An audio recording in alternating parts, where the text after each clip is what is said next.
আলাইকুম সবাইকে।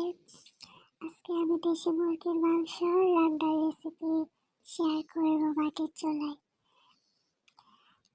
আশা করি পাশে থাকবেন।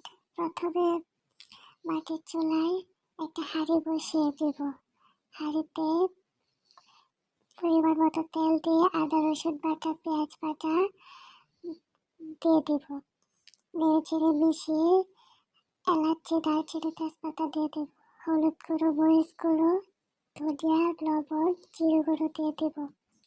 ভালো করে কষিয়ে মাংসগুলো ধুয়ে রাখা মাংসগুলো দিয়ে দেব। দেওয়ার পর মশলার সাথে মিশিয়ে কিছুক্ষণ নাড়াচাড়া করে কষিয়ে নেব। নাড়াচাড়া করার পর ঢাকনা দিয়ে ঢেকে দেব 15 মিনিট। ঢাকনা উঠিয়ে আবারও নাড়াচাড়া করে এখন সিদ্ধ হওয়ার জন্য পানি দিয়ে দেব। পানি দেওয়ার পর আবার ঢাকনা দিয়ে রেখে দেব মাংস সিদ্ধ হওয়া পর্যন্ত।